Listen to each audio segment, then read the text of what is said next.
ক্লাসটি হচ্ছে পরিসংখ্যানে ৩০ মার্ক কিভাবে আপনি খুব সহজে পেতে পারেন। আমি অলরেডি একটি সাজেশন দিয়েছি। সাজেশনটি হচ্ছে ১০০% কমন সাজেশন। এই সাজেশনের মধ্যে থেকে আপনার পরিসংখ্যানের যে অঙ্ক আছে, এই পরিসংখ্যানে আপনার থাকবে হচ্ছে টোটাল ২ টা অঙ্ক থাকবে। ২ টা অঙ্কে ২০ মার্ক। ২ টা অঙ্কে ২০ মার্ক। এই ২০ মার্ক আপনি কিভাবে কভার করবেন? এই ২০ মার্ক সবথেকে সহজ অঙ্ক হচ্ছে পরিসংখ্যান। এই পরিসংখ্যানে ২০ মার্ক এবং আপনার সংক্ষিপ্ত প্রশ্নে দেখা যাচ্ছে ২ থেকে ৩ টি থাকবে। ২ অথবা ৩ টি থাকবে। আবার আপনার যে এমসিকিউ আছে সেখানে আবার ৩ থেকে ৪ টি থাকবে। তার মানে আপনার টোটাল মার্ক সিকিউতে দেখা যাচ্ছে এমসিকিউতে ৩ থেকে ৪ টি প্রশ্ন থাকবে। আ সিকিউতে আপনার তো ২ টা ২০ মার্ক থাকবে। এরপরে আসতেছে আপনার এসকিউ মানে শর্ট কোশ্চেন যেখানে সেখানে ৩ থেকে ৪ টি থাকবে। মানে ৩ থেকে ৪ টি না থাকলে আপনার ২ থেকে ৩ টি থাকবে। এই ২ থেকে ৩ টিতে আপনার ২ গুণ মার্ক মানে একটাকে ২ মার্ক। বাকিগুলো হচ্ছে এমসিকিউতে আপনি এখানে যদি ৩, ৪ পান, ৪ আর ২০ কত?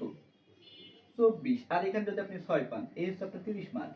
মানে আপনার শুধু পরিসংখ্যান থেকে আপনি পাবেন ৩০ মার্ক। যারা অঙ্ক পারে না, অঙ্ক ভয় পায় তাদের জন্য আজকের সাজেশন। ১০০% কিভাবে ৩০ মার্ক কমন পাবেন খেয়াল করেন। আমি বলেছি যে সৃজনশীল প্রশ্নের জন্য আপনার যে সৃজনশীল প্রশ্ন আছে যেটা সিকিউ, এই সৃজনশীল প্রশ্নের যে ২০ মার্ক, এই ২০ মার্ক আপনাকে কভার করবে যে ঢাকা বোর্ডের ২০২০ সালে যে সৃজনশীল প্রশ্নটা আছে, ঢাকা বোর্ডে এসএসসি পরীক্ষা হয়েছিল যেটা ২০২০ সালে, সেই পরীক্ষার প্রশ্নটা পড়বেন শুধুমাত্র পরিসংখ্যানের। ঢাকা বোর্ড ২০২৪, ঢাকা বোর্ড ২০২৫ এবং চট্টগ্রাম বোর্ড সবথেকে পছন্দের একটি বোর্ড সেটা হচ্ছে চট্টগ্রাম বোর্ড। এই চট্টগ্রাম বোর্ডে একটি প্রশ্ন বারবার হয় সেটা হচ্ছে সংক্ষিপ্ত পদ্ধতিতে গড় নির্ণয়। সংক্ষিপ্ত পদ্ধতিতে এই গড় খুব খুব কমন একটি অঙ্ক। এই অঙ্কটা আপনি যদি এই ঢাকা বোর্ডের এবং চট্টগ্রাম বোর্ড কভার করতে পারেন তাহলে আপনার পরিসংখ্যানের যে ২০ মার্ক আছে এই ২০ মার্ক আপনি 100% পাবেন। তার সাথে থাকবে কি সকল বোর্ড।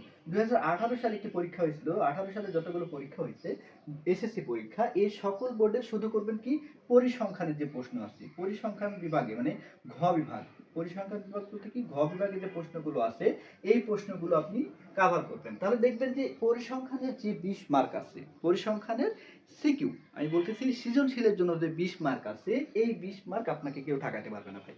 তার মানে আপনি যদি ২০ পেয়ে যান আর থাকে কত ১০, এই ১০ হচ্ছে সংক্ষিপ্ত প্রশ্ন আর এমসিকিউ প্রশ্ন। আমি আবারও বলতেছি এখানে অলরেডি ৬ থেকে ৭টি অঙ্ক করলে হয়ে যায়। সেটা কি কি? এক হচ্ছে যে সংক্ষিপ্ত পদ্ধতিতে গড় নির্ণয়, সংক্ষিপ্ত পদ্ধতিতে গড়।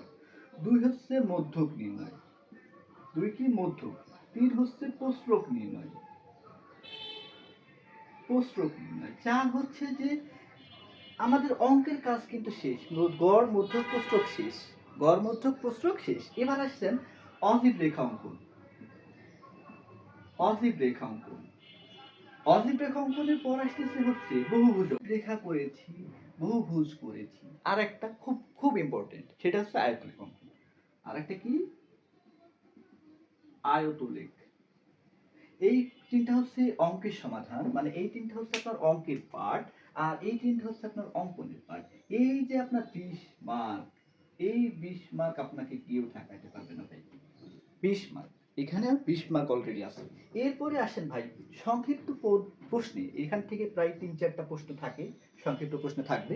সেখানে কি কি থাকতে পারে আমি টাইপগুলো বলে দিচ্ছি। এই টাইপের ম্যাথ থাকতে পারে যে বলেছে যে প্রথমে যে অঙ্কটা বলেছি যে দশম শ্রেণীর ১০ জন শিক্ষার্থী নির্বাচনী পরীক্ষায় গণিতে প্রাপ্ত নম্বর।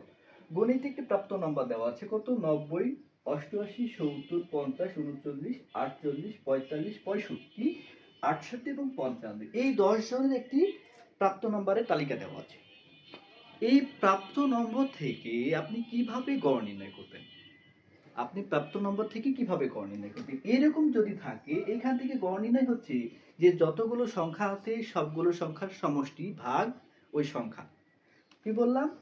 গড় ইকুয়াল টু এরকম গড় যদি বলে তাহলে সমষ্টি সংখ্যাগুলোর সমষ্টি, সংখ্যাগুলোর সমষ্টি ডিভাইডেড ওইখানে যতগুলো সংখ্যা আছে ওইগুলোর সংখ্যা, ওই সংখ্যা বা সংখ্যাগুলোর সংখ্যা মানে এখানে মনে করেন ১০টি সংখ্যা আছে না, এখানে ১০ আর এইগুলো যোগ করে যা হবে এগুলো হচ্ছে এখানকার সমষ্টি। ভাগ করে যেটা পাবেন সেটা হচ্ছে গড়। এটা হচ্ছে এইরকম গড়। এরপর থাকতে পারে ভাই ধারাবাহিক গড়। ধারাবাহিক গড় বিষয়টা কেমন? ধারাবাহিক গড় হচ্ছে যে ১, ২, ৩ ধারাবাহিক সংখ্যা থাকবে, এই গড় নির্ণয় করবে। এই গড়ের নিয়ম হচ্ছে যে শেষের সংখ্যাটি প্লাস প্রথম সংখ্যা ভাগ ২। কি বললাম? শেষের সংখ্যা যোগ প্রথম সংখ্যা ভাগ ২। এটা হচ্ছে ধারাবাহিক গড়। সংক্ষিপ্ত গড়ের ফর্মুলা আসতে পারে। এই যে বলতেছি আমি, দেখেন ২ নাম্বারে বলেছি যে সারণী হতে একটি সারণী দেওয়া থাকবে। একটি সারণী বলতে এই যে এইরকম একটা সারণী দেওয়া থাকবে। প্রাপ্ত নম্বর থাকতে পারে এখানে, এখানে প্রাপ্ত নম্বর, এখানে গণসংখ্যা। এই যে গণসংখ্যার সারণী আছে, এই সারণী হতে আপনার কি করতে হবে? মধ্যক নির্ণয় করতে বলতে পারে। আবার এই সারণী হতে প্রস্থক নির্ণয় করতে বলতে পারে। প্রস্থক।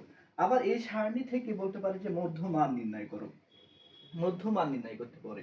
এরপরে বলে কি ৫ নাম্বার যেটা বলতেছে সেটা হচ্ছে শ্রেণী ব্যাপ্তি নির্ণয় করতে পারে। ভাই শ্রেণী ব্যাপ্তিটা কি? শ্রেণী ব্যাপ্তি হচ্ছে এইচ এর মান, মানে আপনার দুইটার মধ্যে যে ডিফারেন্স বা পার্থক্য আছে সেটা বের করতে বলতে পারি। এরপরে অনেক ইম্পর্টেন্ট একটা অঙ্ক যেটা বলতেছে যে ভাই সংক্ষিপ্ত পদ্ধতিতে গড় নির্ণয় করো অথবা গড় নির্ণয়ের সূত্রটি লিখো। আমি আবার একটি প্রশ্ন বলেছিলাম যে কোষ্টক নির্ণয় করো বা কোষ্টক নির্ণয় সূত্রটি লিখো। ঠিক একইভাবে মধ্যক নির্ণয় করো বা মধ্যক নির্ণয় সূত্রটি লিখো। এইটা হচ্ছে আপনার কি সংক্ষিপ্ত প্রশ্ন। এরপরে প্রশ্ন কি বলতেছে যে আনুমানিক গড় কিভাবে নির্ণয় করবো? আনুমানিক গড় আসতে পারে গণসংখ্যার সারণী তৈরি করো। একটি অনেকগুলো নাম্বার দেওয়া থাকবে, এরকম এলোমেলো নাম্বার দেওয়া থাকবে। অনেকগুলো নাম্বার থেকে বলবে যেখান থেকে গণসংখ্যার সারণী তৈরি করো। এই গণসংখ্যার সারণী আরেকটা আছে ভাই, অনেক ইম্পর্টেন্ট একটা অঙ্ক, এবারের জন্য অনেক ইম্পর্টেন্ট একটি সংজ্ঞা বা অঙ্ক বলতে পারেন এই পরিসংখ্যানে। সেটা হচ্ছে ভাই কেন্দ্রীয় প্রবণতা। কেন্দ্রীয় প্রবণতা। এই কেন্দ্রীয় প্রবণতা অনেক ইম্পর্টেন্ট একটি প্রশ্ন। এবার এসএসসি পরীক্ষা দিবেন তাদের জন্য এই সংক্ষিপ্ত প্রশ্নের পার্টে কেন্দ্রীয় প্রবণতা মানে ক নাম্বার প্রশ্ন যেটা বলা হয়। তবে এই সংক্ষিপ্ত প্রশ্নে কিন্তু ভাই ২ মার্ক, একটা প্রশ্নের জন্য ২ মার্ক। তার মানে আপনার যদি এখানে ৪টা প্রশ্ন থাকে তাহলে প্রশ্ন মার্ক হবে কত? ৪ দুগুণে ৮। যদি ৩টা থাকে তাহলে মার্ক হবে কত? ৩ দুগুণে ৬। তার মানে একটা প্রশ্ন যদি সংক্ষিপ্ত প্রশ্নে অ্যান্সার পারেন তাহলে আপনার ২ মার্ক কনফার্ম। তার মানে আপনি যদি ভাই আমার এই সাজেশনটা ফলো করেন, আমি আশা করি এবার যারা এসএসসি পরীক্ষা দিবে তাদের জন্য ১০০% কমন।